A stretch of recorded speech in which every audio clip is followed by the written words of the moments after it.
बंदी छोड़ सतगुरु रामपाल जी परमेश्वर जी की जय हो।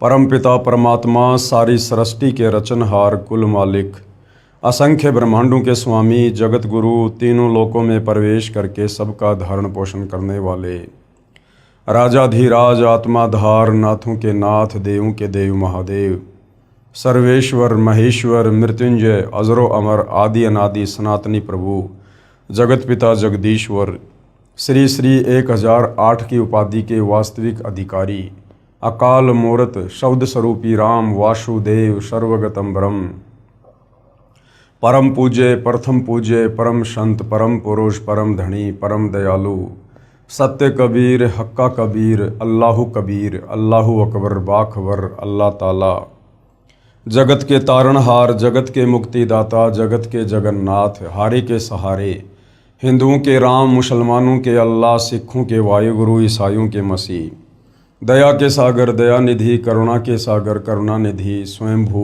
परिभू संकट मोचन कष्ट हरण मंगल करण दुख भंजन अविगत कबीर निर्विकार निर्विषम परमात्मा अलय अलेख सतगुरु आदि अनादि सतगुरु असली मर्यादा पुरुषोत्तम असली राम असली कृष्ण असली घनश्याम असली मुरारी राजाओं के राजा महाराजाओं के महाराजा शहंशाहों के शहंशाह सम्राटों के सम्राट भगवानों के भगवान अल्लाहों के अल्लाह प्रभुओं के प्रभु मसीहाओं के मसीह सच्चे वाहिगुरु बाबाओं के बाबा पीरों के पीर सेठों के सेठ जगत सेठ सावड़सा सेठ सर्वगुण संपन्न अनंत कोटि कलाओं के स्वामी अनंत कोटि ब्रह्मांडों के नायक योगियों में महायोगी ध्यानियों में महाध्यानी सिद्धों में परम सिद्ध ज्ञानियों में तत्व ज्ञानी ब्रह्म ज्ञानी महाज्ञानी परम ज्ञानी सर्वश्रेष्ठ ज्ञानी विज्ञानी युवा कबीर समर्थ कबीर असमवात अमित ओजा सच्चे रहनुमा करीम अल्लाह सुभान अल्लाह दुनिया के अंतिम पैगंबर 8 सितंबर 1951 से गांव धनाना जिला सोनीपत हरियाणा भारतवर्ष की पावन भूमि पे प्रकट रियल कल्कि भगवान श्री नारायण साकार हरि श्री बाबा साहेब नूर अनंत परमात्मा सच्चे दरवेश सच्चे बाखबर संत श्रोमणी सतगुरु रामपाल जी परमेश्वर जी के चरण कमल में आप और हम सभी भाई बहनों का अनंत कोटि दंडवत प्रणाम। सत्साई भाई और बहनों, बहुत बड़ी दया बहुत बड़ी मेहर पूज्य गुरुदेव भगवान की परमेश्वर रामपाल जी की जिनके शुभ आशीर्वाद से विशेष आशीर्वाद से उन्हीं के सत्संगों का संग्रह पवित्र आध्यात्मिक पुस्तक ज्ञान गंगा के ऊपर वीडियो बनाने की श्रृंखला जारी है। इसी श्रृंखला में आज हमारा ये 37वें नंबर का वीडियो है और प्रत्येक वीडियो में भक्ति और भगवान को लेकर अध्यात्म को लेकर शास्त्र अनुकूल साधना को लेकर हमें वो तमाम जानकारियाँ नसीब हो रही हैं जिन जानकारियों को प्राप्त करने के लिए ये आत्मा युगों युगों से भटक रही है।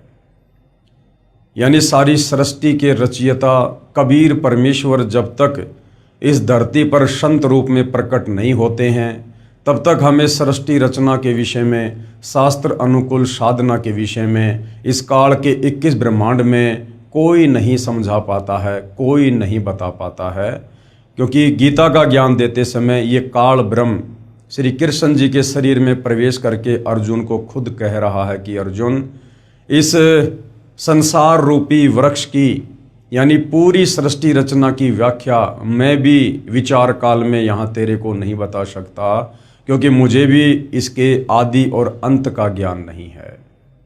तो विचार करने की बात है, जब गीता ज्ञान दाता ब्रह्म को भी सृष्टि रचना के विषय में परमेश्वर के विषय में कंप्लीट ज्ञान नहीं है, सचखंड सतलोक जाने के मार्ग का ज्ञान नहीं है, तो भला 21 ब्रह्मांड के प्राणियों को कैसे ये सतज्ञान हो सकता है और 21 ब्रह्मांड का कोई भी प्राणी कैसे संत बनकर सतगुरु बनकर ये ज्ञान दे सकता है। इसलिए अपने द्वारा रची सृष्टि का यथार्थ ज्ञान ज्यों का त्यों देने के लिए कबीर परमेश्वर परम अक्षर ब्रह्म सत्य पुरुष स्वयं ही इस पृथ्वी पर मानव शरीर में एक लीला करते हुए तत्वदर्शी संत की भूमिका करते हुए इस ज्ञान को जन जन तक पहुंचाते हैं। और इसीलिए गीता ज्ञानदाता काल ब्रह्म ने गीता जी अध्याय 4 श्लोक नंबर 34 में स्पष्ट कहा है कि अर्जुन, उस परमेश्वर के विषय में कंप्लीट जानकारी तुझे कोई तत्वदर्शी संत ही देगा। यानी गीता ज्ञानदाता ने खुद अपने हाथ खड़े कर दिए कि मुझे भी कंप्लीट ब्रह्मांडों की रचना का ज्ञान नहीं है, मुझे भी परमेश्वर के विषय में कंप्लीट ज्ञान नहीं है। ऑप्शन दे दिया कि तू किसी तत्वदर्शी संत की खोज कर। अर्थात गीता जी में परमात्मा प्राप्ति का पूर्ण मार्ग नहीं है, वेदों में परमात्मा प्राप्ति का पूर्ण मार्ग नहीं है, क्योंकि चारों वेदों का सार ही गीता है और गीता ज्ञान देने वाला तत्वदर्शी संत की ओर इशारा कर रहा है। तो भाई और बहनों, आज इस भारत देश की पवित्र भूमि पर 8 सितंबर 1951 को प्रकट होकर सन 1994 से अपने यथार्थ 13वें कबीर पंथ को शुरू करके सतगुरु रामपाल जी परमेश्वर जी ने जो यथार्थ सृष्टि रचना का ज्ञान दिया है, जो उन्होंने कंप्लीट शास्त्र अनुकूल भक्ति साधना का ज्ञान दिया है, तो भाई और बहनों, ये कॉमन सेंस की बात है कि फिर सतगुरु रामपाल जी कौन है। भले दिखाई आप और हमारी तरह एक मनुष्य हैं, भले एक मानव के रूप में दिखाई दे रहे हैं, परंतु ये स्वयं साक्षात परम ब्रह्म परमेश्वर कबीर देव हैं। और जो आध्यात्मिक पुस्तक ज्ञान गंगा इन्होंने रची है, ये सर्व धर्मों के सर्व पवित्र धर्मशास्त्रों के ज्ञान से प्रमाणित है। इस पवित्र पुस्तक ज्ञान गंगा के तत्व ज्ञान में, अमृत ज्ञान में सुई की नोक रखने जितनी भी कमी किसी भी धर्म का कोई भी धर्म गुरु निकालने में सक्षम नहीं है। यानी यदि हम अपनी आत्मा का कंप्लीट मोक्ष करवा सकते हैं, कंप्लीट मोक्ष का मतलब है सदा सदा के लिए काल के 21 ब्रह्मांडों से छुटकारा, जन्म और मरण से छुटकारा, लक 84 योनियों से छुटकारा, नरक से छुटकारा, तपतशिला के कष्ट से छुटकारा। तो सिर्फ और सिर्फ सतगुरु रामपाल जी की शरण में आकर उनके द्वारा प्रदान की गई सतभक्ति को मर्यादा में रहकर करने से ही संभव है। तो भाई और बहनों, निसंदेह वर्तमान में परम पूज्य सतगुरु रामपाल जी नर रूप में साक्षात नारायण हैं और पहचान होगी उनके प्रवचन सुनने से, सत्संग सुनने से, उनके द्वारा लिखी गई पुस्तकों को पढ़ने से। क्योंकि जब तक हम किसी के बारे में पढ़ेंगे नहीं, जानेंगे नहीं, तब तक हम जाहिर सी बात है समझेंगे भी नहीं। तो ज्ञान से ही ज्ञान होता है। तो आप जी निसंदेह सतगुरु रामपाल जी के प्रवचन यूट्यूब पर जेब से मोबाइल निकाल कर सुनिए और सृष्टि रचना को सर्वप्रथम सुनिए, क्योंकि सृष्टि रचना अध्यात्म की नींव है, अध्यात्म का मूल है। सृष्टि रचना को समझे बिना हम किसी भी धर्म की छोटी सी 10 पेज की पुस्तक को भी नहीं समझ सकते। और जिस दिन आप सतगुरु रामपाल जी परमेश्वर जी के द्वारा बताई गई, समझाई गई, सर्वधर्म शास्त्रों के ज्ञान से प्रमाणित की गई सृष्टि रचना को सुनकर समझ लेंगे, विश्वास कर लेंगे, उसके बाद चारों वेद भी आपकी उंगलियों पर होंगे, पवित्र गीता आपकी जुबान पर होगी।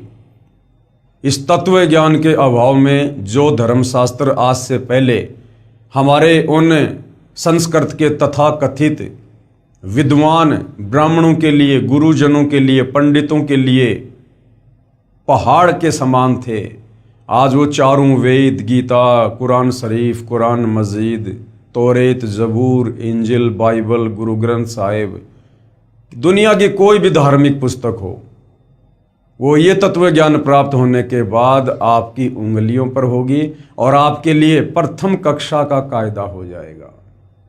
क्योंकि तत्व ज्ञान अध्यात्म की जड़ है, ये मास्टर की है और मास्टर की से हम कोई भी ताला खोल सकते हैं। तो भाई और बहनों, ज्ञान देने में, समझाने में, समाधान करने में सतगुरु रामपाल जी ने कोई कमी, कोई कसर नहीं रखी है। अब यदि कोई कमी रहेगी तो आप और हमारी नासमझी की रहेगी, हमारे कमजोर भक्ति संस्कारों की रहेगी, क्योंकि परमेश्वर को प्राप्त करना किसी आम प्राणी के बस की बात नहीं होती है। परमात्मा कहते हैं, सकल पदार्थ है जग माही, कर्महीन नर पावत नाही। तो जिनके माड़े कर्म होंगे, फूटे भाग होंगे, वो आत्माएं सतगुरु रामपाल जी के तत्व ज्ञान तक, उनके सत्संगों तक, उनके पुस्तकों तक नहीं पहुंच पाएंगी। यानी उन आत्माओं को अभी इस काल के लोक में युगों युगों 184 योनियों में गधे, कुत्ते, सूअर की योनियां भोगना शेष है। अभी उनका मोक्ष का समय आया नहीं है। तो भाइयों और बहनों, आज हम इस पवित्र पुस्तक ज्ञान गंगा के वीडियो नंबर 37 में जिन जिन भगत आत्माओं ने सतगुरु रामपाल जी से शरण प्राप्त करके जो अद्वितीय आध्यात्मिक और भौतिक लाभ प्राप्त किए हैं, उनकी मुंह जुबानी आत्मकथा सुनेंगे कि किस प्रकार से परमेश्वर रामपाल जी की शरण ग्रहण करने से पूर्व उनके घर में, उनके शरीर में, उनके परिवार में कहर टूट रहे थे। मृत्यु शैया पर वो परिवार पड़ा हुआ था। डॉक्टरों ने भी जवाब दे दिया था। शाणे सपाटों के पास, तांत्रिकों के पास लाखों रुपया ठगा कर भी वो किसी प्रकार की कोई राहत प्राप्त नहीं कर पा रहे थे। उनके प्रारब्ध के कांटे, उनके कर्म दंड के कांटे ज्यों के त्यों उनको चुभ रहे थे और अंत में मौत को गले लगाना ही शेष था। और जैसे ही उनको सतगुरु रामपाल जी के विषय में पता चला और उन्होंने जाकर उनके चरणों में माथा रगड़ा, उनकी शरण ग्रहण की और उनके द्वारा प्रदान की गई शास्त्र अनुकूल भक्ति शुरू की, उसी दिन से, उसी क्षण से उनके वो 3 ताप के कष्ट, वो प्रारब्ध के कांटे, पाप कर्मों के, वो निकलने शुरू हो गए। और आज वो आत्माएं हर प्रकार से आध्यात्मिक, शारीरिक और भौतिक लाभ प्राप्त कर रही हैं। तो उनमें से कुछ और आत्माएं हैं जिन्होंने अपने साक्षात्कार दिए और अन्य समाज को बताने की दृष्टि से, जगाने की दृष्टि से कि भाई यदि आप भी मेरे की तरह दुखी हैं, परेशान हैं, पीड़ित हैं, तो आप एक बार सतगुरु रामपाल जी की शरण में आइए, उनके सत्संग सुनिए, उपदेश लेकर देखिएगा। कोई पैसा, कोई चार्ज नहीं लिया जाता है, निःशुल्क दीक्षा दी जाती है।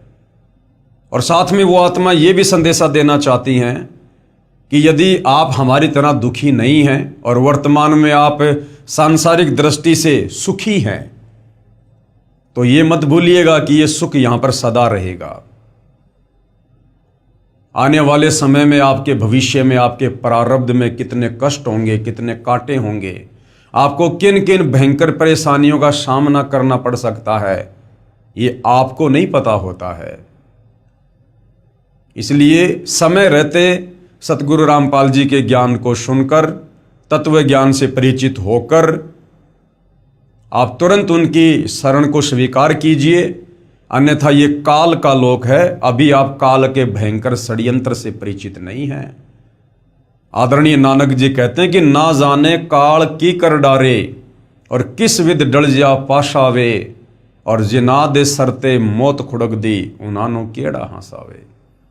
तो एक क्षण में ना जाने यहां क्या से क्या हो जाए, और आने वाले समय में तो निश्चित ऐसा ही होगा, क्योंकि हम युग परिवर्तन की दहलीज पर खड़े हैं। 2028 युग परिवर्तन का निर्धारित समय है और युग परिवर्तन प्रकृति का अटल नियम है। और जब जब धरती पर युग परिवर्तन होता है या हुआ है, बेतहाशा जन धन की हानि होती है और हुई है और आने वाले समय में भी होगी। तो उस दौर में स्वयं को और अपने परिवार को यदि आप सुरक्षित रखना चाहते हैं, तो आपने समय पूर्व सतगुरु रामपाल जी के ज्ञान को सुनकर उनकी शरण ग्रहण करनी पड़ेगी। दूसरा कोई विकल्प, कोई ऑप्शन नहीं है। और जितना लेट आओगे उतना ही पछताओगे, उतने ही रोओगे। लेट आने वाले की परमेश्वर के दरबार में लेट ही सुनवाई होती है। तो ये भाई बहन क्या कुछ अपनी आत्मकथा के माध्यम से समाज को समझाना चाहते हैं, सुनिएगा। पवित्र पुस्तक ज्ञान गंगा। भटके हुए भगत हनुमत दास को पुनः संभालना। सतगुरु रामपाल जी महाराज जी की असीम कृपा। मुझदास का नाम भगत हनुमत दास, निवासी ग्राम हिनोद, तहसील जैसी नगर, जिला सागर, मध्य प्रदेश है। मेरे जीवन में बंदी छोड़ सतगुरु रामपाल जी महाराज जी के आशीर्वाद से हुए चमत्कार को कुछ शब्दों में व्यक्त करने की कोशिश करना चाहता हूं। यानी परमेश्वर की महिमा को और परमेश्वर के उपकार को जीव कभी भी शब्दों में बयान नहीं कर सकता। सात समुद्र की मशी करूं, लेखनी करूं बनराय, और शब्द धरती का कागज करूं, पर सतगुरु के गुण लिखे न जाए। सतगुरु यानी परमेश्वर, परमात्मा। लेकिन कोशिश है कि जो जो लाभ हमें हुए हैं, जितना हम सतगुरु को आंशिक रूप से जान पाए हैं, उस विषय में भगत समाज को बताना हमारा कर्तव्य है, ताकि धरती पर प्रकट परमेश्वर की शरण में आकर आप और हमारे की तरह अन्य पीड़ित आत्माएं भी कुछ राहत प्राप्त कर सकें और अपनी आत्मा का कल्याण करवा सकें। मैंने जुलाई 2014 में नाम दीक्षा ली थी तथा बरवाला आश्रम में सतगुरुदेव जी से आशीर्वाद भी प्राप्त किया था। परंतु 18 नवंबर 2014 को बरवाला कांड हो जाने से भक्ति सुचारू रूप से नहीं कर पाया और भक्ति छोड़कर आन उपासना करने लगा। यानी भगत हनुमत दास जी 2014 बरवाला कांड के बाद सतगुरु रामपाल जी की शरण को त्याग कर अन्य पारंपरिक पूजाएं करने लगे। उसके पश्चात जब सतगुरुदेव जी के आदेश अनुसार मेरे जिले में ही आश्रम खुल गया और कुछ समय के बाद दास को भी आश्रम की जानकारी मिली, तो दास ने आश्रम जाकर पुनः भक्ति प्रारंभ की, यानी अपना नाम फिर से शुद्ध करवाया। लेकिन नाम दीक्षा लेने से पहले जो नियम बताए जाते हैं, जैसे नशा नहीं करना, जुआ ताश नहीं खेलना, मांस नहीं खाना, आन उपासना नहीं करना, यानी अन्य देवी देवताओं की फिर पूजा नहीं करना, भ्रष्टाचार नहीं करना इत्यादि नियमों का पालन सही ढंग से नहीं कर रहा था, जिसकी वजह से दास को एक लाइलाज बीमारी हो गई, जिसका नाम है एप्लाटिक एनीमिया। एक ऐसी बीमारी होती है जिसमें मरीज के शरीर में ब्लड यानी खून बनना ही बंद हो जाता है और ब्लड ट्रांसफर करवाना पड़ता है, यानी दूसरे से खून लेना पड़ता है बार बार। मतलब ब्लड की बोतल लगवानी पड़ती है और जैसे ही ब्लड खत्म होता है उसे फिर ब्लड चढ़वाना पड़ता है। जब तक शरीर में ब्लड रहता है तब तक तो मरीज स्वस्थ रहता है, और जैसे ही ब्लड खत्म हो जाता या बहुत कम बचता तो फिर अस्पताल में एडमिट करवाना पड़ता था। जिस प्रकार गाड़ी में पेट्रोल या डीजल है तो गाड़ी चलेगी, अगर ख़त्म होने वाला है या ख़त्म हो गया तो गाड़ी नहीं चलेगी। ऐसी हालत भगत हनुमत दास की उस समय हुई जब इन्होंने सतगुरु रामपाल जी को भक्ति को त्याग दिया और दोबारा इन्होंने उपदेश भी लिया, लेकिन ये अच्छे से मर्यादाओं का निर्वाह नहीं कर पाए, मर्यादाओं में रहकर भक्ति नहीं कर पाए। सतगुरु रामपाल जी महाराज अपने सत्संग में बताते हैं, जब लग हंसा हमरी आना, काल लगे नहीं तेरा वाणा। यानी जब तक भगत मेरी आन कान यानी मर्यादा में रहेगा, तब तक काल का किसी भी प्रकार का दाव, कोई भी षड्यंत्र उस भगत के ऊपर काम नहीं कर सकता। मतलब जब तक भगत नियम मर्यादा में रहता है तब तक उसे कोई भी परेशानी नहीं हो सकती, और मैं नियम मर्यादा बार बार खंड कर देता था। इस एप्लाटिक एनीमिया बीमारी के इलाज के लिए मैंने सभी जगह कोशिश की। सबसे पहले अपने जिला स्तर के सभी अस्पतालों में इलाज करवाया। उसके बाद अप्रैल 2018 में नागपुर रेफर कर दिया गया। नागपुर CIHO सीहो अस्पताल में इलाज करवाया। इस अस्पताल में सभी प्रकार की जांच कराई और डॉक्टर अविनाश पोपली ने ब्लड कैंसर बोल दिया कि आपको ब्लड कैंसर है। जिसकी वजह से आपको खून का पानी बनने लगा है। उसके बाद हम लोग घर आ गए और 18 मई 2018 को फिर ब्लड कम हो जाने की वजह से नागपुर गए और इसी दिल बोन मेरो टेस्ट की रिपोर्ट आई, जिससे परमात्मा सतगुरु रामपाल जी महाराज की दया से ब्लड कैंसर नहीं आया। लेकिन डॉक्टर अविनाश पोपली की रिपोर्ट के आधार पर बता दिया कि आपको एप्लाटिक एनीमिया है, जिसकी वजह से आपको ब्लड बनना बंद हो गया है और इसका अस्थायी इलाज ब्लड चढ़वाना ही है। यानी जब तक ब्लड चढ़वाते रहोगे तब तक आप जीवित रहोगे और जब ब्लड चढ़वाना बंद कर दोगे तो फिर आप मर जाओगे। और स्थायी इलाज बोन मेरो ट्रांसप्लांट है, जिसके 80% चांस है कि ब्लड बनने लगे, नहीं तो जीवन भर ब्लड चढ़वाना पड़ेगा। और बोन मेरो ट्रांसप्लांट का खर्च भी बहुत ज़्यादा है, 19 लाख रुपए लगभग। फिर दास ने सतगुरु जी से अरदास लगाई फोन के माध्यम से और सतगुरु देव जी का आदेश आया, नाम शुद्धिकरण करवा लो और नियम मर्यादा अनुसार भक्ति करो, परमात्मा दया करेंगे। मालिक का आदेश आने के बाद धीरे धीरे करके दास को राहत मिलती गई। पहले मालिक की दया से समय पर ब्लड की आवश्यकता पूरी होती गई और फिर अप्रैल 2019 में दास को ब्लड लगवाने की जरूरत नहीं पड़ी और करीब 1 साल इस बीमारी से ग्रसित रहने के बाद आज दास स्वस्थ है और ब्लड भी लगवाने की आवश्यकता नहीं पड़ती है। इस बीमारी में दास का हीमोग्लोबिन 2 से 3 ग्राम बचता था और प्लेटलेट्स 2000 तक बचते थे। दास ने दिल्ली एम्स में भी इलाज करवाया, इंदौर में डॉक्टर AK त्रिवेदी के पास भी गया, जबलपुर, भोपाल, नागपुर और भी अनेक जगह दवाई करवाई, लेकिन कहीं से भी कोई आराम नहीं लगा। केवल परमात्मा सतगुरु रामपाल जी महाराज जी द्वारा बताई भक्ति से ही दास अब स्वस्थ है और बिना किसी दवाई के आज बिल्कुल स्वस्थ हूँ। बंदी छोड़ सतगुरु रामपाल जी भगवान की दया है। सतगुरु चरणों का तुच्छ दास भगत हनुमत दास, गांव हिनौद, जिला सागर, तहसील जैसी नगर, मध्य प्रदेश।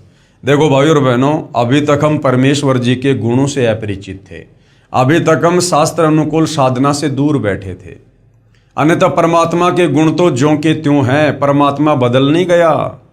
आज भी धरती पर सतगुरु रामपाल जी के रूप में उनके नाम से वही परमात्मा है जो परमात्मा सतयुग में सतसुकृत ऋषि के नाम से आया था, त्रेता में मुनिंद्र ऋषि के नाम से आया था, जिन्होंने भगत प्रहलाद की खंबे से प्रकट होकर उसके पिता हिरण्यकश्यप से रक्षा की थी, जिन्होंने मीराबाई के जहर को अमृत में तब्दील कर दिया था, जिन्होंने भगत प्रहलाद को अग्नि से बचाया, महाभारत के युद्ध में टटेरी पक्षी के बच्चों को बचाया, ये वही परमात्मा है।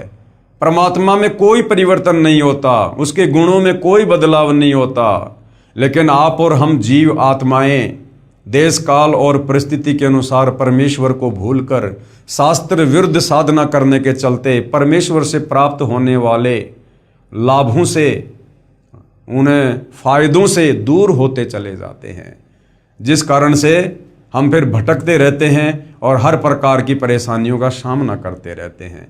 तो परमेश्वर तो भाई और बहनों मुर्दे को जिंदा करता है, मुर्दे को जिंदा, बिना किसी ऑपरेशन, बिना किसी हॉस्पिटल, बिना किसी सर्जरी के, क्योंकि ये परमेश्वर के गुणों में लिखा हुआ है।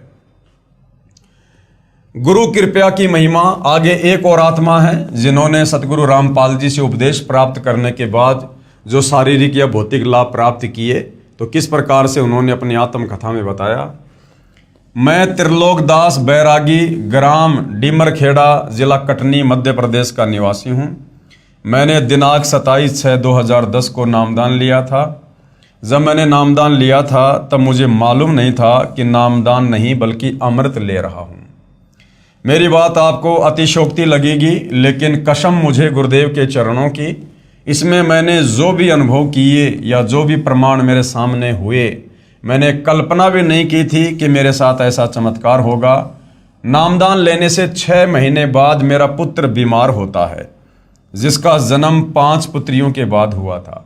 मैं अपने पुत्र का इलाज लगातार 1 महीने तक MBBS डॉक्टरों से करवाता रहा।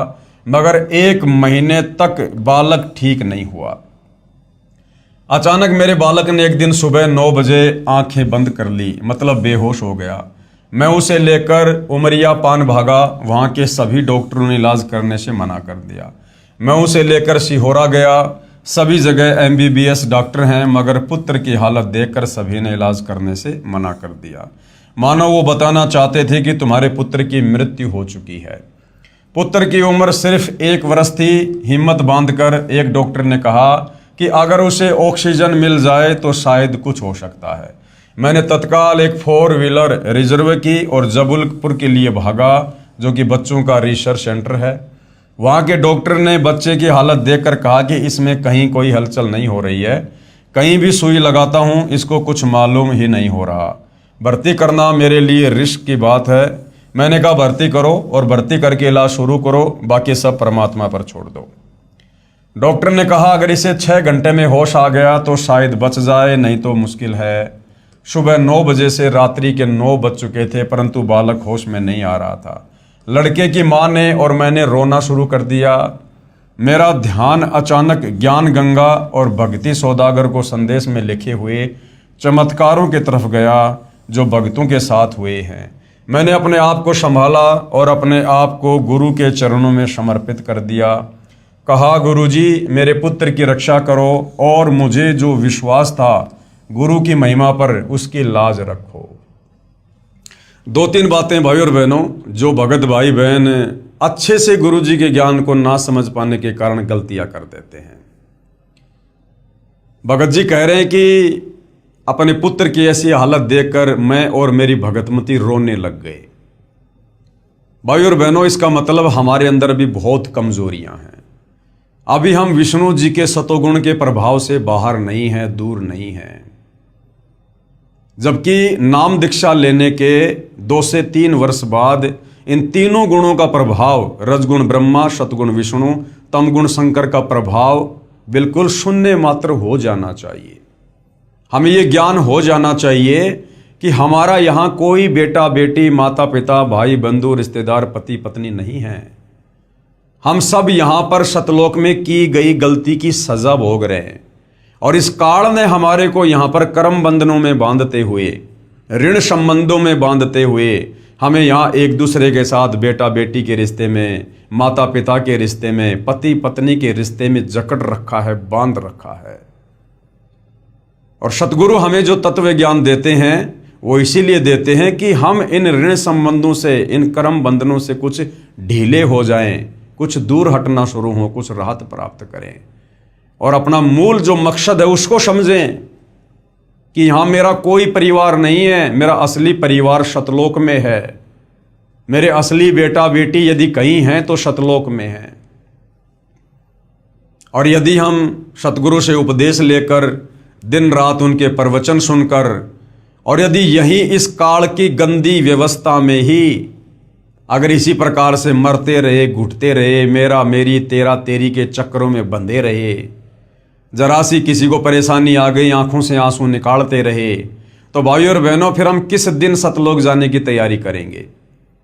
ऐसी स्थिति जिस दिन आप सतलोक जाने की तैयारी करोगे उससे 2 घंटे पहले ये काल आपके पोते के साथ, आपकी पोती के साथ या आपके बेटा बेटी के साथ में फिर से घटित कर देगा, फिर उनको बीमार कर देगा, कोई एक्सीडेंट हो जाएगा, फिर आपका ध्यान वहीं लग जाएगा, आप तो रोना धोना शुरू कर दोगे, उन्हीं के चक्कर में चिंतित हो जाओगे। और मालिक कहते हैं कि अंत समय में शरीर छोड़ते वक्त जहां आपकी आस्था होगी, जहां आपका ध्यान होगा, वहीं आपको पुनः जन्म लेना होगा। तो भगत जी जिस प्रकार की बातें अपने इंटरव्यू में कह रहे हैं, जो उनके साथ में घटित हुआ, ये भगत की अभी नादानी है, ज्ञान की कमी है। तो बाकी भाई बहन जो इंटरव्यू देख रहे हैं वो अपने आप को संभालने की स्थिति में धीरे धीरे आ जाएं। इन बच्चों को, अपनी संपत्ति को संकल्प करके और गुरुदेव भगवान के चरणों में समर्पित कर दें कि परमात्मा ये तन मन धन सब आपका है, हम केवल आपके द्वारा दी गई इन वस्तुओं का भोग भोग रहे हैं, ये हमारी नहीं है। हम तो यहाँ पर केवल कुछ समय के लिए इस शरीर में एक यात्री बनकर आए हैं भक्ति करने के लिए। जैसे व्यक्ति होटल में जाता है, कुछ पैसे जमा करवाता है, 2 या 4 दिन होटल में रुकता है, होटल की तमाम वस्तुओं को भोगता है, कूलर, पंखा, फ्रिज, बेड, लेकिन होटल छोड़ते समय उसकी आस्था ना तो उस होटल की किसी वस्तु में बनती है, वो चम्मच भी उठाकर नहीं ला सकता क्योंकि उसको पता है कि ये मेरी नहीं है, मालिक की है। और ना होटल के वेटर, होटल के मालिक, होटल के स्टाफ में कोई रुचि बनती है। तो इसी प्रकार हमारा जो घर है वो एक होटल है, और जो भी सुविधा हमें प्राप्त हैं वो परमेश्वर के द्वारा दी गई हैं, और जो भी हमारे परिवार के सदस्य हैं वो होटल के स्टाफ मेंबर हैं। और जिस दिन ये जीव आत्मा शरीर छोड़कर जाएगी, यानी होटल छोड़कर जाएगी ये शरीर, उस दिन हमारी रुचि नहीं बननी चाहिए किसी भी वस्तु में। हमारा मूल मालिक, हमारा मूल घर सतलोक है। तो भाइयों और बहनों, यदि हम इस प्रकार की कमजोरियां भक्ति करते करते अगर इस प्रकार से दिखाते रहे तो अंत समय में हमारी बात बिगड़ सकती है, क्योंकि जब तक हम इस काल के लोक में रहेंगे, काल इस प्रकार के झटके मारता रहेगा, और सतगुरु भी इस प्रकार के झटकों से अपने भगत की परीक्षा लेता रहेगा। दूसरा, आगे फिर भगत जी ने कहा, मैंने अपने आप को संभाला और अपने आप को गुरु के चरणों में समर्पित कर दिया। यदि हम पहले से गुरु जी के चरणों में समर्पित होते, ज्ञान को आधार बनाकर भक्ति कर रहे होते, मर्यादा में होते, तो परमेश्वर उस परिवार पर जरा सी भी आपत्ति नहीं आने देते। इस भगत के बच्चे के साथ में इस प्रकार की घटना घटित नहीं हो सकती थी। अगर माता पिता अगर पूर्ण मर्यादा में है तो बच्चा यदि 3 साल से कम उम्र का है, और यदि माता या पिता ने नाम दीक्षा ले रखी है, और यदि पूर्ण मर्यादा में है, तो उनके बच्चों के ऊपर किसी प्रकार की कोई आपत्ति परमात्मा नहीं आने देता। यह उनका वचन है। ऐसे बहुत सारे उदाहरण आपको संगत में देखने को मिलेंगे। तो भगत जी कहते हैं कि बाद में मैंने परमात्मा के चरणों में स्वयं को समर्पित किया और कहा, गुरुजी मेरे पुत्र की रक्षा करो, और मुझे जो विश्वास था गुरु की महिमा पर, उसकी लाज रखो। ये भी भगत की कमजोरी है। हमने कोई एग्रीमेंट नहीं कर रखा भगवान के साथ कि भगवान हमें सुख देगा, मेरे बेटे को ठीक रखेगा तो मैं भक्ति करूंगा। भक्ति स्वयं की आत्मा के कल्याण के लिए की जाती है, बेटा बेटी की अच्छी कामना के लिए नहीं की जाती है। बेटा बेटी के अपने संस्कार हैं, वो अलग आत्मा हैं। हम इस जन्म में भले ही माता पिता बेटा बेटी के संबंधों में हैं, क्या पता पिछले जन्म में वो बेटा बेटी आपके घोर शत्रु थे। गुरुदेव ने तो स्पष्ट कर रखा है कि हमारे घर में जो बेटा बेटी आते हैं वो कौन हैं, या तो पिछले जन्म में हम उनके दुश्मन थे, या वो हमारे दुश्मन थे जो इस जन्म में अपना लेन देन पूरा करने के लिए आए हैं। तो पिछले जन्मों में तो हम उनसे इतना द्वेष करते थे, इतनी दुश्मनी थी हमारी, एक दूसरे की शक्ल देखना भी हम पसंद नहीं करते थे, और इस जन्म में वो बेटा बेटी बन के आ गए, और काल ने विष्णु के शतोगुण से हमें आपस में बांध दिया मोह ममता में। अब हम उनके बिना रह नहीं सकते, जी नहीं सकते। तो तत्व ज्ञान देकर सतगुरु हमें यही तो षड्यंत्र समझाने आते हैं कि तुम ये गलती मत करो कि ये मेरा बेटा है, ये मेरी बेटी है। कब किसका जीवन शेष है, कब किसका जीवन अंत होगा, ये परमात्मा ने निर्धारित कर रखा है। और परमेश्वर की उस लेखनी में किसी भी प्रकार की हेराफेरी करना या उसमें कोई छेड़छाड़ करना, ये परमेश्वर के विधान के विपरीत है, भगत दोषी बनता है। हमने केवल उतना ही करना है जितना गुरुदेव ने हमें बता दिया। भाई ये मर्यादा है, ये भक्ति है, और आपने इस प्रकार से भक्ति मार्ग पर चलना है। बाकी काम उस परमेश्वर का है। फिर वो किसको बचाएगा, किसको मारेगा, अच्छा होगा या बुरा होगा। अगर हम मर्यादा में हैं, भक्ति कर रहे हैं, तो हमारी बुराई में भी हमारी अच्छाई है, भले वो 10 साल बाद हमें जाकर पता चले। तो यहां पर यह कहना कि गुरुजी आप मेरे विश्वास को बना के रखो, मैंने आपके ऊपर जो विश्वास किया उसकी लाज रखो, ये भी भगत की कमजोरी है। अंतर्यामी को बताने की जरूरत नहीं पड़ती है। हम रोज संध्या आरती में कहते हैं, अंतर्यामी एक तुम आत्म के आधार, जो तुम छोड़ो हाथ तो मुझे कौन उतार पार। तो गुरु तो अंतर्यामी है, और अंतर्यामी को इस प्रकार से चिल्ला चिल्ला के बोलना, ये भगत की कमजोरी है, अभी तत्व ज्ञानहीनता है। तो भाइयों और बहनों, जब तक हम इन मिट्टी के पुतलों को, अपने इन तथा कथित बेटा बेटियों को अपना बेटा बेटी समझना नहीं छोड़ेंगे, तब तक हम कभी भी परमेश्वर के सतलोक जानने योग्य नहीं बनेंगे। हमें इस तत्व ज्ञान से समझ में आ जाना चाहिए, मेरा कोई बेटा बेटी नहीं है। हम सब उस कबीर परमेश्वर सतगुरु रामपाल जी के बेटा बेटी हैं, और जो चिंता उस परमेश्वर को अपनी आत्मा की हो सकती है, आप और हम शरीर वालों को कभी नहीं हो सकती। अगर हो भी रही है तो हम कर क्या सकते हैं? कुछ नहीं कर सकते। परमेश्वर तो सतलोक में बैठकर भी हमें बचा लेगा। हम घर से 10 कदम दूर बाहर बच्चे का एक्सीडेंट हो जाए, माता पिता नहीं बचा सकते। तो हम भी परमेश्वर के चरणों में समर्पित रहें और अपने बच्चों को भी परमात्मा के चरणों में लगा दें, और फिर मर्यादा में रहकर भक्ति करें। उसके बाद जो भी अच्छा बुरा लाभ हानि होगी वो हमारे भले में होगी। फिर हमने किसी प्रकार की कोई भी शंका या कोई भी विशेष ऐसी डिमांड या प्रार्थना सतगुरुदेव भगवान से नहीं करनी है, सिवाय भक्ति और मर्यादा के।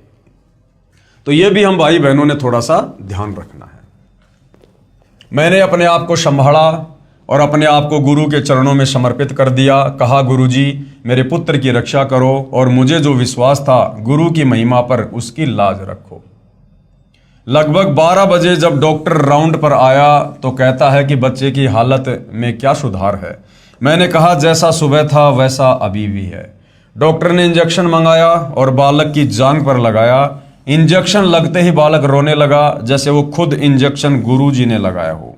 पूरे हाल में खुशी की लहर दौड़ गई।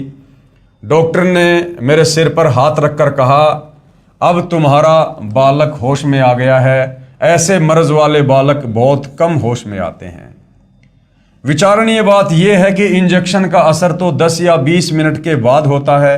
लड़का इंजेक्शन की सुई के दर्द से ही रो उठा। इससे स्पष्ट है कि यह सर्व कमाल परमेश्वर कबीर जी का है। कौन परमेश्वर कबीर? सतगुरु रामपाल जी। हालांकि जो भगत हैं वो परमेश्वर कबीर मान रहे हैं एक दाढ़ी मूंछ वाली कबीर जी की समझे जाने वाली फोटो को। इसीलिए भाई और बहनों, सतगुरु रामपाल जी का पूरा पूरा आशीर्वाद भगत तक समय पर नहीं पहुंच पाता है, क्योंकि हमारी आस्था हमारे गुरुदेव में एज ए गॉड ना होकर, एज ए भगवान ना होकर, उस तथाकथित कबीर जी की समझे जाने वाली दाढ़ी मूंछ वाली फोटो पर टिकी होती है, जिस कारण से परमेश्वर का आशीर्वाद हमारे पास उतना नहीं पहुंच पाता जितना पहुंचना चाहिए। वरना सतगुरु रामपाल जी तो सेकंड के 100वें हिस्से में अपने भगत की मदद के लिए पहुंच जाते हैं। सतगुरु शरण में आने से आई टले बला, जय भाग्य में मृत्यु हो कांटे में टल जा। जबकि इनके बेटे की तो मृत्यु हो चुकी थी, इनके बेटे की सजा कांटे में कहां टली? नहीं, इनके बच्चे की तो मृत्यु हो चुकी थी। परमेश्वर की वाणी कह रही है, सतगुरु शरण में आने से आई टले बला, यानी जो समस्या आनी है वो भाग जाएगी। लेकिन इनके तो बच्चे की मृत्यु हो चुकी थी। ये तो सतगुरु रामपाल जी ने इस भगत परिवार को भक्ति पर लगाए रखने के लिए अपनी तरफ से उस बच्चे के, उस आत्मा के शरीर में सांस डाली है। अन्यथा इन भगत की मर्यादाओं से वो बच्चा जीवित नहीं हुआ। इस भगत परिवार की भक्ति से बच्चा जीवित नहीं हुआ। क्योंकि अगर इस भगत परिवार में भक्ति होती तो परमात्मा ऐसी नौबत आने ही नहीं देता। मृत्यु नहीं हो सकती थी, और छोटी मोटी कोई बीमारी हो जाती बच्चे को, लेकिन मृत्यु नहीं हो सकती है। गुरुजी कहते हैं कि कशक के साथ मंत्र जाप करने से जो चमत्कार हुआ, मैं दंग रह गया। मैं हॉस्पिटल में गुरुजी के चरणों की वंदना की और धन्यवाद देते हुए रो पड़ा। डॉक्टर ने कहा कि इसे लगातार 8 दिन के इलाज की आवश्यकता है। 24 घंटे का 5000 लग रहा था। मैंने डॉक्टर से कहा मुझे सुबह छुट्टी चाहिए। डॉक्टर ने कहा इसे अगर आप घर ले गए तो ये बालक मर सकता है, क्योंकि अभी होश में आया है। मैंने कहा जो होगा देखा जाएगा, अब मुझे छुट्टी चाहिए। आज बालक को 6 माह से ऊपर हो गए, उसे बुखार भी नहीं आ रहा है। ऐसी महिमा देखकर मैं धन्य हो गया। डॉक्टर ने कहा कि भैया 8 दिन रखना पड़ेगा, रोजाना के 5000 लगेंगे। बोला नहीं नहीं, अभी और इसी समय छुट्टी दे दो, मैं तो घर ले जाऊंगा। भगत कह रहा कि मुझे मेरे गुरु पर विश्वास। अगर ये विश्वास उस मरे हुए बच्चे को डॉक्टर के पास ना ले जाकर अगर घर के दरबार में रख देते और मालिक से अरदास करते, तो परमात्मा तो वही है। आपने अगर इतना विश्वास अब किया, अगर पहले इतना विश्वास करके अपने गुरु पर मर्यादा में रहकर भक्ति कर रहे होते, तो ये आपत्ति ही नहीं आती। मेरी साइकिल लेने की हिम्मत नहीं होती थी, क्योंकि मेरी पारिवारिक स्थिति ठीक नहीं थी। अचानक स्टेट बैंक के मैनेजर ने कहा कि आप बैंक से लोन लेना पसंद करेंगे। मैंने कहा अगर मिल जाए तो इससे बढ़ के क्या, मेरी पारिवारिक स्थिति सुधर जाएगी। बैंक मैनेजर ने मुझे 1.5 लाख रुपए का लोन दे दिया। साइकिल ना खरीद पाने वाला आदमी अचानक 55,000 रुपए की हीरो होंडा गाड़ी ले आया। आज मैं शान से गाड़ी में घूमता हूँ। भक्तों ने इस प्रकार के शब्दों का प्रयोग नहीं करना चाहिए कि मैं शान से गाड़ी पर घूमता हूँ। काहे की शान है यहाँ पर? कल को गाड़ी एक्सीडेंट हो जाए, मर जाए आदमी बैठा बैठा, काहे की शान है? वो मिट्टी से निकला लोहा, उसकी बना दी मोटरसाइकिल, उस पर बैठकर काहे की शान है? इस प्रकार के शब्द भगत के अंदर मान बढ़ाई पैदा करते हैं। तो कभी भी भक्तों ने इस प्रकार के शब्दों का प्रयोग नहीं करना चाहिए कि आज मैं गाड़ी में बैठकर बड़ी शान से घूमता हूं। इस काल के लोक में ये शान 2 मिनट में निकल जाती है, 2 मिनट में। कब क्या आपत्ति आ जाए, किस समय आ जाए, कोई भरोसा नहीं है। शासकीय स्कूल में चपरासी के पद पर कार्यरत था। नौकरी करते हुए मुझे 16 वर्ष गुजर चुके थे, लेकिन मेरी पारिवारिक स्थिति ठीक नहीं हुई। जबलपुर संभाग से प्रमोशन हुए और मेरा सिंगल प्रमोशन हुआ। मैं चपरासी से बाबू हो गया। जमाने को कुर्सी रखने वाला आदमी खुद साहब बनकर कुर्सी पर बैठ गया। ये भी भगत की गलती है कि मैं साहब बन गया। अरे साहब तो एक ही है, सतगुरु रामपाल जी। परमात्मा के अलावा किसी भगत ने यदि स्वयं को साहब कह दिया, जैसे ये भाई साहब कह रहे हैं कि मैं साहब बनकर कुर्सी पर बैठ गया, ये साहब शब्द ये काल के जाल में ले जाने वाला है। साहब तो एक ही है, परमात्मा सतगुरु रामपाल जी। जमाने को कुर्सी रखने वाला आदमी खुद साहब बनकर कुर्सी पर बैठ गया। मेरा वेतन इतना हो गया जितना मैंने सोचा नहीं था। मेरा छोटा भाई बीएड का आसरा छोड़कर मायूस हो गया था। एक दिन अचानक उसके पास काउंसलिंग लेटर आया। उसे विश्वास ही नहीं हुआ, क्योंकि उसे 29 अंक मिले हुए थे और बीएड करने के लिए 33 अंक से ऊपर चाहिए, लेकिन इस बार 28 अंक वालों को ले लिया गया, जिस कारण से 29 अंक होने की वजह से उसे मौका मिल गया और आज वो बीएड कर रहा है। ये 4 चमत्कार ऐसे हुए जिनके बारे में मैंने कभी सोचा नहीं था, मगर रामायण में लिखी मुझे वो बात याद आ गई कि माता पिता गुरु की वाणी, बिना विचार करो शुभ जानी। ये सभी चमत्कार 1 वर्ष के भीतर हुए हैं। प्रमाण के लिए भारत हॉस्पिटल सेंटर के सभी डॉक्यूमेंट्स, गाड़ी के सभी कागजात, प्रमोशन का आदेश, बीएड का काउंसलिंग लेटर। अरे भैया, इनसे कुछ नहीं होना जाना। सबसे बड़ा चमत्कार उस दिन समझना जिस दिन इस काल के लोक से अपना टंटा समाप्त हो जाए, जन्म मरण के रोग से मुक्त हो जाएं। जिस दिन गुरुजी विमान में बैठाकर सतलोक छोड़ दें, उस दिन को सबसे बड़ा चमत्कारिक दिन बोलना। ये बाकी तो छोटे मोटे सुख हैं झूठे काल के, कुछ लेना देना नहीं है। और यहां जो एक बात भगत जी ने कही है भाई और बहनों, देखो ये भगत के अपने विचार हैं। किसी भगत के विचारों को सुनकर उनके ऊपर आंख बंद करके चलना ये गुरु मर्यादाओं के खिलाफ है। भगत कह रहा है कि मुझे रामायण की चौपाई याद आ गई कि माता पिता और गुरु की वाणी, बिना विचार करो शुभ जानी। यानी माँ बाप और गुरु जी की वाणी पर, उनकी बातों पर बिना सोच विचार किए अमल करना चाहिए, बिल्कुल नहीं। गुरु की वाणी पर भी गुरु ने कहा है कि बुद्धि विवेक लगाना चाहिए। जैसे गुरु जी ने बताया कि एक संत ने एक समय अपने भक्तों को पहले तो ज्ञान दिया कि गुरु जी की आज्ञा की अवहेलना नहीं करनी चाहिए, घोर नरक में जाता है। तुरंत बाद गुरु जी ने कहा कि अपने पैर का जूता निकालो, मेरे सर में मारो। ये गुरु जी की वाणी थी, गुरु जी का आदेश था। तो क्या इस रामायण की चौपाई के अनुसार बिना सोचे समझे गुरु की उस वाणी का पालन करना चाहिए? अपने गुरु के सिर में जूते मारने चाहिए? नहीं। विशेष परिस्थिति में गुरु जी की वाणियां जो गुरु जी के ही ज्ञान के विपरीत हों, उनके ऊपर भगत ने विवेक लगाना चाहिए कि ये तेरी परीक्षा है। हाँ, बाकी जैसे गुरु ने भक्ति आदेश दे दिया, मर्यादा बता दी, उन बातों पर हमने आंख बंद करके ब्लाइंड फेथ करना है। और दूसरा, माता पिता। माता पिता कौन होते हैं भाई? वो भी आप और हमारे जैसे 2 कोटि के जीव हैं। और जीव तो कभी भी गलती कर सकता है। जीव की बुद्धि वो थोड़ी है जो परमेश्वर हमें जो समाधान देगा। तो माँ बाप की प्रत्येक बात पर आंख बंद करके विश्वास नहीं करना चाहिए। माता पिता की बातों पर सामाजिक दृष्टिकोण को देखते हुए हमने उसके बाद ही विचार करना चाहिए कि ये मेरे हित में है या नहीं है, माता पिता की बात मेरे भले में है या नहीं है। माता पिता अगर काल प्रेरित हैं और काल तुम्हें माता पिता के माध्यम से अपने षड्यंत्र में फांसना चाहता है, तुम कैसे भगत होने के बावजूद माता पिता की प्रत्येक बात को आंख बंद करके तुम वो कर लोगे? नहीं कर सकते। इस सतभक्ति मार्ग में नहीं कर सकते, सतगुरु रामपाल जी के भगत होकर नहीं कर सकते। माता पिता की या किसी भी की उन्हीं बातों पर हम विश्वास करेंगे जो बातें हमारे गुरुदेव के सत्संगों के अनुसार होंगी। और गुरु की बातें यदि गुरु जी के सत्संगों के अकॉर्डिंग हैं तो आंख बंद करके विश्वास करेंगे। और अगर गुरु की बातें, गुरु की वाणी गुरु जी के सत्संगों के विरुद्ध है हमारी परीक्षा के लिए, तो फिर हमने बुद्धि विवेक का इस्तेमाल करना चाहिए। तो बहुत सारी बातें हैं भाई और बहनों, हमने निष्कर्ष निकालते हुए आगे बढ़ना चाहिए। ये सभी चमत्कार नामदान लेने के 6 माह बाद मुझे हुए, लेकिन सिर्फ नामदान लेने से फायदा नहीं होता, बल्कि गुरु के बताए मार्ग पर चलना पड़ता है। हरि रूठे गुरु ठोर है, हरि रूठे गुरु ठोर है। ये वाणी कुछ सही नहीं लिखी इन लोगों ने। ये वाणी लिखने में थोड़ी सी त्रुटि हो गई है ज्ञान गंगा पुस्तक में, लेखक के द्वारा, भगत के द्वारा। इसमें जो मेन वाणी है वो ये है कि हरि रूठे ठोर है और गुरु रूठे नहीं ठोर। यानी अगर भगवान रूठ जाए किसी बात पर तो कोई बड़ी बात नहीं है, हम गुरु जी की शरण में चले जाएंगे। और यदि गुरु जी रूठ गए भगत की किसी बात को लेकर, फिर वो हरि यानी भगवान भी कोई मदद नहीं कर सकता। गुरुदेव जी के चरणों में शिष्य के अनुभव सादर समर्पित हैं।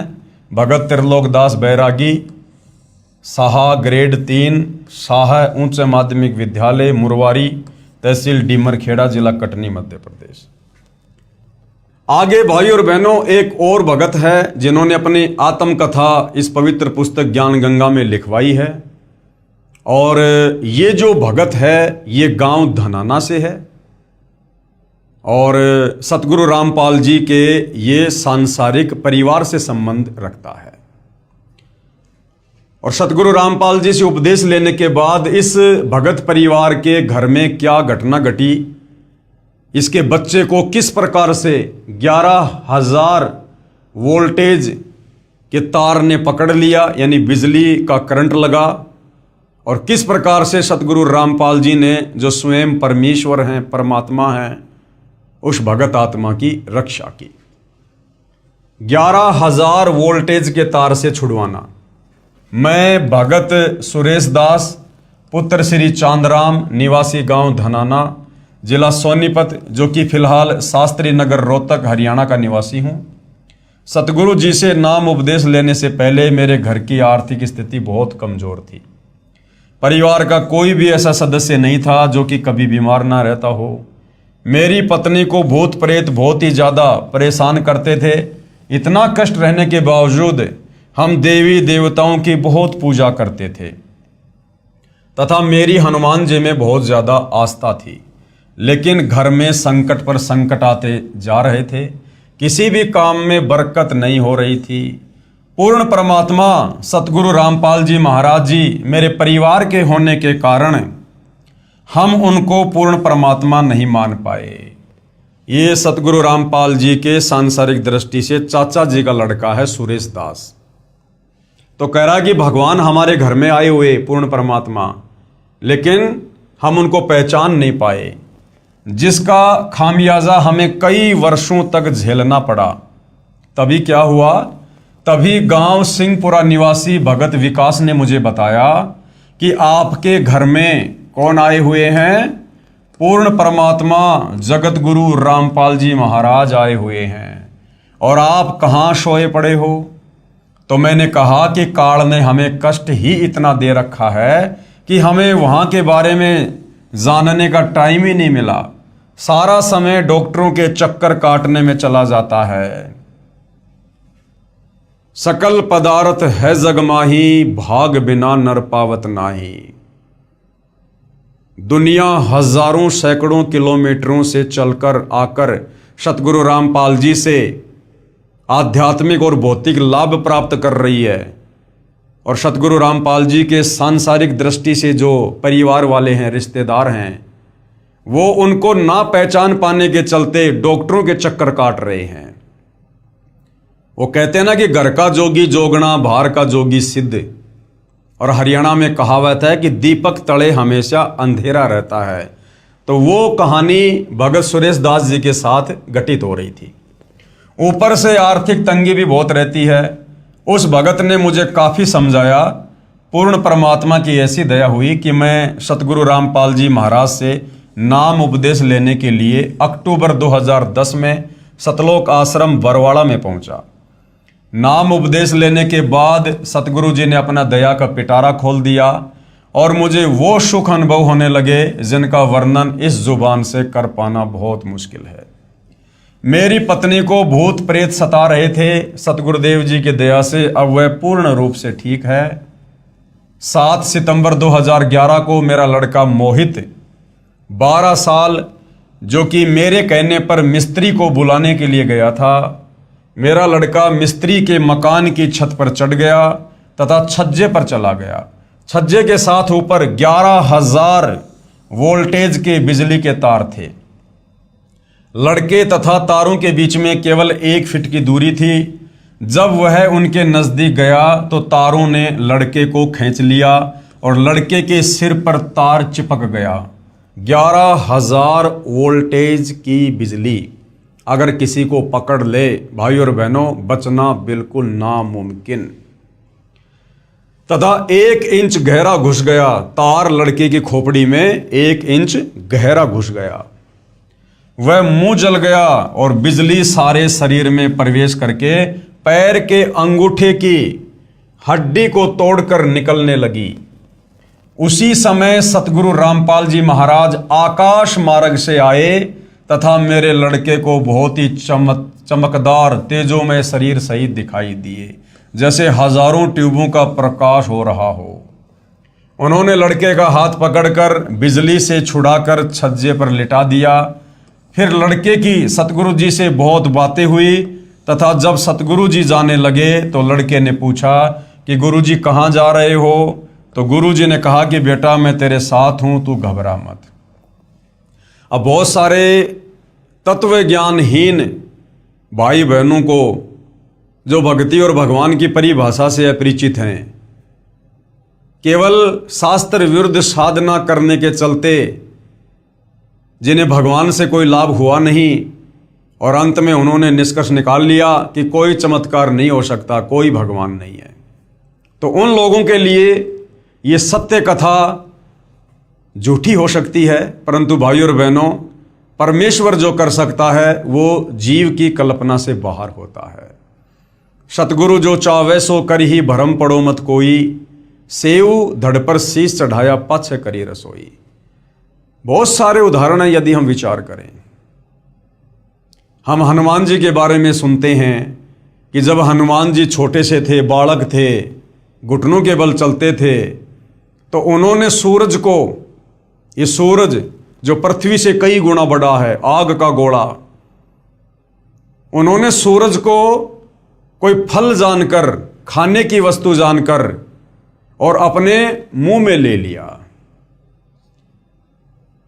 अब जब ये दुनिया इस बात पर यकीन कर सकती है तो ये चमत्कार तो उस चमत्कार के आगे बहुत छोटा है। फिर इस पर विश्वास क्यों नहीं होता भाई? इसलिए नहीं होता कि हमारी बुद्धि इन तत्व ज्ञानहीन धर्म गुरुओं ने संकीर्ण कर दी है। संकीर्ण, इन्होंने भगवान को निराकार साबित कर रखा है अपनी अज्ञानता के चलते। और इन धर्म गुरुओं की भक्ति करते करते किसी को कोई लाभ होता नहीं। उनका बेटा भी मर रहा है, बेटी भी मर रही है, घर में एक्सीडेंट भी हो रहा है, लेकिन दूसरा कोई ऑप्शन है नहीं, इसलिए उन्हीं की भक्ति करते रहते हैं, मरते और सड़ते रहते हैं। और जब इस प्रकार के चमत्कार उस आत्मा के साथ होते हैं, उस आत्मा के परिवार के साथ होते हैं जो पूर्ण ब्रह्म परमेश्वर सतगुरु रामपाल जी के साथ कनेक्टेड है, तो फिर उन नादान धर्म गुरुओं की संगत को विश्वास नहीं होता कि भक्ति तो हम भी कर रहे हैं, हमारे गुरु जी तो संत रामपाल जी से भी बहुत बड़े दिखाई देते हैं, हमारे गुरु जी के भक्तों की संख्या भी सतगुरु रामपाल जी के भक्तों की संख्या से कई गुना बड़ी है, और हमारे गुरु जी तो वास्तव में साधु हैं, भगवा वस्त्र, गेरवे लाल वस्त्र पहन रखे हैं, रुद्राक्ष की माला है, बड़ी बड़ी चोटी है, जटा है। सतगुरु रामपाल जी तो सिंपल तरीके से रहते हैं।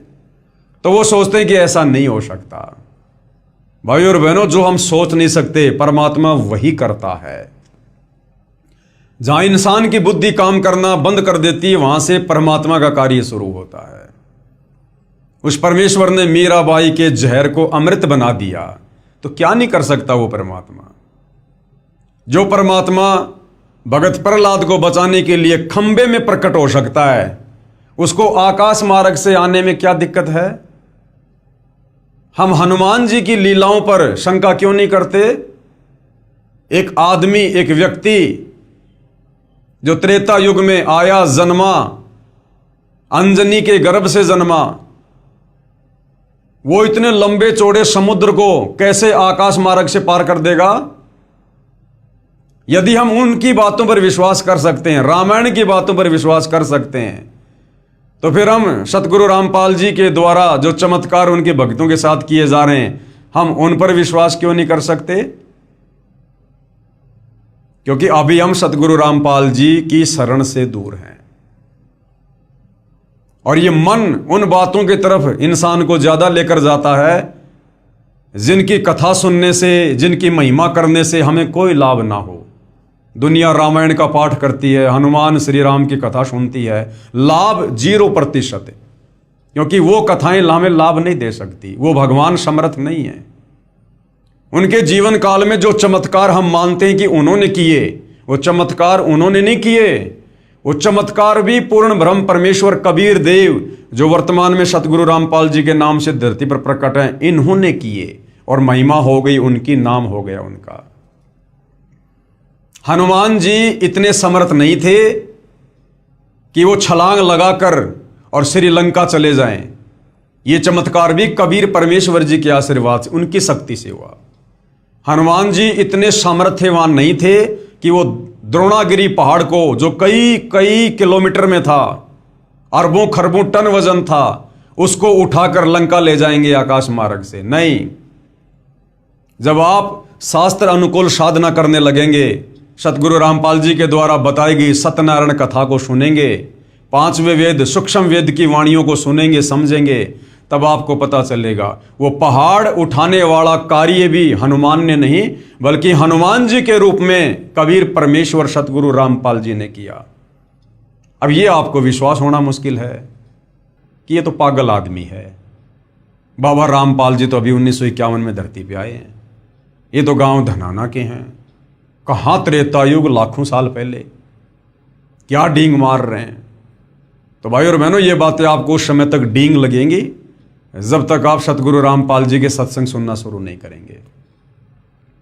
अन्यथा ये सत्यनारायण कथा है, अमर कथा है, और ये कोई बड़ी बात नहीं है। ये 11,000 वोल्टेज के तार से आकाश मार्ग से आकर सतगुरु रामपाल जी के द्वारा अपने भगत को बचाना, ये तो कुछ भी नहीं है उनके लिए। ऊंट के मुंह में जीरे के बराबर भी नहीं है, कुछ नहीं है। वो परमेश्वर तो एक क्षण में, एक सेकंड में शतलोक से चलकर और पूरी पृथ्वी को परमेश्वर अपने आधे बाल के ऊपर धारण कर सकता है। एक सेकंड में परमात्मा पूरी सृष्टि को नष्ट कर सकता है, क्षण भर में, और उसी क्षण परमेश्वर सबको पुनर्जीवित कर दे यथावत स्थिति में, जो जहां जैसी स्थिति में था, जहां काम कर रहा था, और लोगों को पता भी ना चले। और ऐसा परमेश्वर ने कई बार किया है, कई बार। हम कथाओं में पढ़ते हैं, गुरुदेव ने बताया, एक भगत था, वो 7 कोस ऊंचे पहाड़ पर रहा करता था, साधना करता था। एक दिन तबीयत खराब हो गई और नीचे तालाब था, वहां तक चल के वो मुंह धोने आता था। उस दिन नहीं आ पाया, तबीयत ज्यादा खराब थी, और सोचा भगवान आज मैं मेरा नित्य नियम कैसे करूंगा। दुखी हुआ। परमेश्वर ने पूरी पृथ्वी पर इतनी भयंकर बारिश की, पूरी पृथ्वी डूब गई। 7 कोस ऊंचे पहाड़ पर पानी चढ़ा। उस भगत ने मुंह धोया, फिर चारों तरफ देखा, हे भगवान मेरे लिए पूरा संसार डुबो दिया, पूरी सृष्टि नष्ट हो गई, ये पाप कहाँ लेकर जाऊंगा। रो रो कर भगवान से प्रार्थना की। उसी समय परमात्मा ने क्षण भर में सृष्टि एज इट इज ऐसे कैसे कर दी। जो खेत में काम कर रहा है वो खेत में कर रहा है, जो कंप्यूटर पर काम कर रहा है वो कंप्यूटर चला रहा है, उसको पता ही नहीं क्या हो गया था। तो भाई और बहनों, अभी हम परमेश्वर की महिमा से, उसके गुणों से, उनके सत कथाओं से दूर हैं, क्योंकि ये नादान धर्मगुरु हमें केवल दंत कथाओं पर टिकाए हुए थे। और हमने उन दंत कथाओं को सत्य कथा मानकर जीवन में धारण किया हुआ था, जिसे ना तो कोई लाभ हो पा रहा था, ना हमारे विचारों में कोई बदलाव आ पा रहा था। जो कि त्यों सारे उल्टे कर्म करते थे हम। चोरी, जारी, नशाखोरी, मांसाहार, गंदी नज़र, काला बाजारी, रिश्वतखोरी, मिलावट और अपने आप को सुप्रीम भगत भी समझा करते थे। लगा के लंबा सा टीका, सुबह बजा के घंटा मंदिर में अपने काम पे जाते थे, वहाँ दुनिया के चालान रिश्वत ले लेके काटा करते थे और अपने आप को भगत भी कहा करते थे। तो भाई और बहनों, वास्तव में भगत क्या है, भक्ति क्या है, ये तो अब सतगुरु रामपाल जी की शरण में आने के बाद पता चलता है। तो ये कोई बड़ी बात नहीं है। ऐसे ऐसे चमत्कार तो सतगुरु रामपाल जी ने अपनी संगत में हजारों के साथ कर रखे हैं, हजारों के साथ। उस समय मेरे लड़के मोहित की माता जी भी वहीं पर थी। उसने ये दृश्य अपनी आंखों से देखा तथा वह बहुत घबरा गई, क्योंकि लड़के के शरीर से बिजली की लपटें निकल रही थी। उसके बाद हम लड़के को पीजीआई रोहतक हॉस्पिटल में लेकर गए। वहाँ पर भी लड़के को गुरुजी दिखाई दिए। वह मेरे लड़के ने कहा कि गुरुजी मेरे साथ हैं, आप घबराओ मत। यदि आज हम गुरुजी की शरण में नहीं होते तो हमारा लड़का आज जिंदा नहीं होता, तथा मेरी पत्नी को भी प्रेत मार डालते। हम उजड़ने से बच गए, ये सतगुरु रामपाल जी महाराज जी की ही दया है।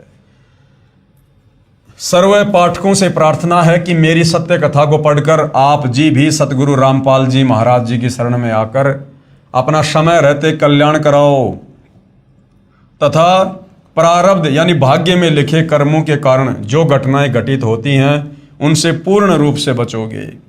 सतगुरु रामपाल जी महाराज के सत्संग वचनों में मैंने सुना था कि पूर्ण परमात्मा कबीर जी बंदी छोड़ हमारे सर्व पापों को नाश कर देते हैं।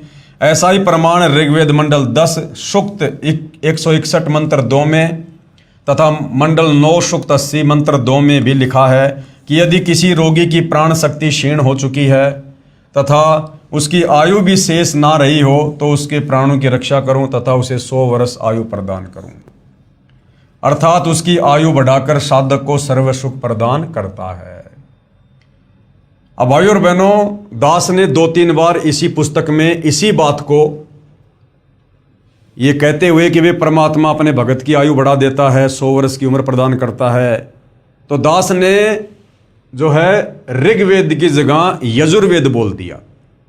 गलती से दास ने ऋग्वेद की जगह पहले कुछ एक वीडियो में इसी ज्ञान गंगा पुस्तक पर जो वीडियो बन रहे हैं उसमें ऋग्वेद की जगह दास ने यजुर्वेद बोल दिया था।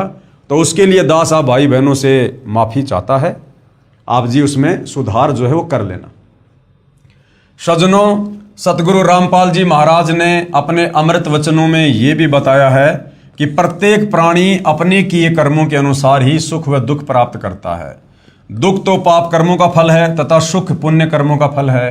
अभी तक सर्व संत आचार्य गुरु यही कहते रहे कि जो प्रारब्ध यानी जो भाग्य कर्म का भोग है वह तो प्राणी को भोग कर ही समाप्त करना पड़ता है।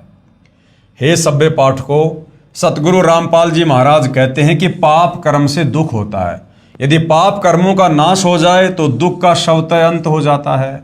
यदि भक्ति करते करते भी पाप कर्म का फल यानी दुख भोगना ही पड़े तो भक्ति की फिर क्या आवश्यकता है? फिर तो भक्ति की आवश्यकता ही समाप्त हो जाती है।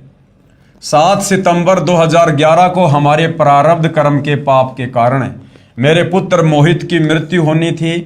हमारे सतगुरु रामपाल जी महाराज जी की कृपा से परम पूज्य कबीर परमेश्वर जी ने, नहीं सुरेश जी याद करो, आपको गांव सिंहपुरा के भगत विकास ने क्या बताया था कि आपके घर में खुद पूर्ण परमात्मा आए हुए हैं। और आप यह कह रहे हो कि हमारे सतगुरु रामपाल जी ने कबीर परमात्मा के दया से, तो आप तो भाई अपने गुरुदेव को परमात्मा से अन्य दर्शा रहे हो। ऐसा नहीं है। गुरु और गोविंद दो नहीं भाई, जब तक दो समझोगे दो जग में जाई। तो सतगुरु रामपाल जी स्वयं कबीर परमात्मा जी हैं, जिन्होंने हमारे पाप कर्म का नाश कर दिया तथा मेरे बच्चे की जीवन रक्षा करके आयु बढ़ा दी। यदि 7 सितंबर 2011 को प्रारब्ध कर्म के फलस्वरूप मेरा बेटा मर जाता तो हम सभी परिवार के सदस्य भक्ति त्याग देते तथा नास्तिक हो जाते, क्योंकि हमें उस समय परमात्मा का पूर्ण ज्ञान नहीं था। अब भगवान पर अत्यधिक विश्वास हो गया है। ये भी विश्वास हो गया है कि परम पूज्य कबीर जी ही परमेश्वर हैं, सतगुरु रामपाल जी ही परमेश्वर हैं और उन्हीं का नाम कबीर है। ये पाप नाशक तथा सर्व सुखदायक व पूर्ण मोक्षदायक हैं तथा सतगुरु रामपाल जी महाराज उन्हीं के भेजे हुए उनके अवतार हैं। नहीं, ये भी अभी आधी अधूरी सोच है। भगत कह रहे हैं कि अब मुझे पूरा ज्ञान हो गया, वरना उस समय मुझे ज्ञान नहीं था, मैं भक्ति छोड़ देता। अब मुझे ज्ञान हो गया, विश्वास हो गया। अब यदि ज्ञान हो गया तो आप सतगुरु रामपाल जी को और कबीर जी को अलग अलग क्यों समझ रहे हैं? तथा सतगुरु रामपाल जी महाराज उन्हीं के भेजे उनके अवतार हैं। नहीं, सतगुरु रामपाल जी स्वयं अपने अवतार हैं। ये स्वयं धरती पर अवतरित होते हैं। ये किसी कबीर के अवतार नहीं हैं, क्योंकि कबीर कभी किसी अवतार को सतलोक से धरती पर नहीं भेजता है। कबीर समर्थ है, वो स्वयं ही अवतार धारण करके पृथ्वी पर मनुष्य रूप में तत्वदर्शी संत की लीला करता है। अतः आप जी से पुनः प्रार्थना है कि अविलंब सतलोक आश्रम बरवाला में पहुंचें तथा उपदेश लेकर कल्याण कराएं। आप जी से प्रार्थना करने का मेरा उद्देश्य यह है कि मेरे जैसे दुखिया बहुत हैं, मेरी उपरोक्त आत्मकथा को पढ़कर विचार करके वे भी मेरे की तरह संकटों का निवारण करा सकेंगे तथा सुखी हो सकेंगे। ये संसार समझदा नाही, कहंदा शाम दोपहरे नू, गरीब दास ये वक्त जात है, फिर रोगे इस पैरे नू। प्रार्थी हैं भगत सुरेश दास पुत्र श्री चांदराम, शास्त्री नगर, हिसार बाईपास, रोहतक। ये इनके मोबाइल नंबर हैं। अगर किसी को किसी प्रकार की कोई शंका है तो इनसे संपर्क किया जा सकता है। सत कबीर साहिब जी की दया, बंदी छोड़ सतगुरु रामपाल जी महाराज जी की जय। यजुर्वेद अध्याय 8 मंत्र 13 में प्रमाण है कि पूर्ण परमात्मा पापी से भी पापी व्यक्तियों के भी संपूर्ण पापों का नाश करके भयंकर रोगों से भी मुक्त कर देते हैं, जिसका मैं जीता जागता उदाहरण हूं। अब भाई और बहनों, ये जो आत्मकथा है, ये एक भगत हैं श्री केशवदास मैनाली। इनकी आत्मकथा को क्या कुछ इन्होंने लिखा है, क्या कुछ भगत समाज को बताया है, क्या कुछ कष्ट और परेशानियां इस परिवार के ऊपर थी, इस भगत के ऊपर थी, और किस प्रकार सतगुरु रामपाल जी की शरण में आने के बाद ये इन तमाम प्रकार के कष्टों से मुक्त हुए।